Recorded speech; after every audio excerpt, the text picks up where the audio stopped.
Badan kurus tapi perut buncit, cuba senaman ini. 5 minit kemudian, korang akan nampak perut korang terus kempis. Jangan lupa follow, like, share, save video ini untuk rujukan masa depan. Sebelum kita buat, korang pergi tengok depan cermin korang punya perut buncit. Dan tangkap satu gambar dekat tepi macam ni. Tangkap satu gambar dulu. Lepas tu, cari dinding.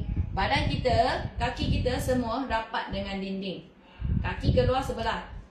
Jarak dia ialah satu kaki punya jarak. So badan kita cari balik dinding. Pinggang sini tak boleh ada lubang. So you kena rapatkan pinggang kita semua dekat dinding. Okay, yang mampu kita punya bahu semua kita try to rapat sikit dengan dinding. Posisi ni korang tahan 5 minit. 5 minit ini korang ingat apa rasa dekat perut dengan pinggang korang. 5 minit.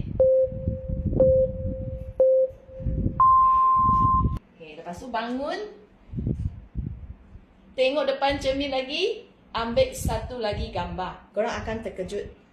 You punya perut sudah ada nampak kempis. Ada buat ke tak? Kalau ada buat, jangan lupa komen dekat tepi. Berkesan ke tidak?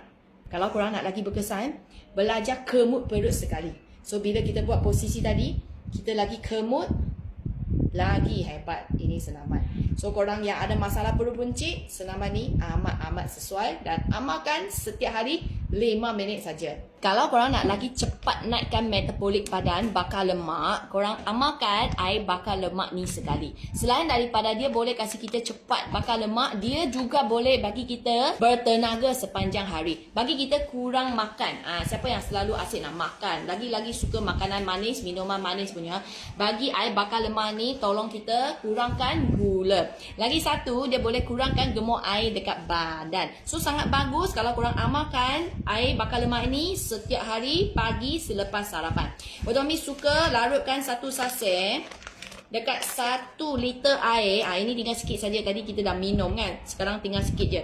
So larutkan 1 liter air dengan satu sachet. Setiap pagi lepas sarapan 1 jam kita start minum sampai sebelum lunch. Macam ni korang akan nampak badan korang senang je berpeluh. Badan bertenaga je, buat aktiviti harian pun tak cepat penat.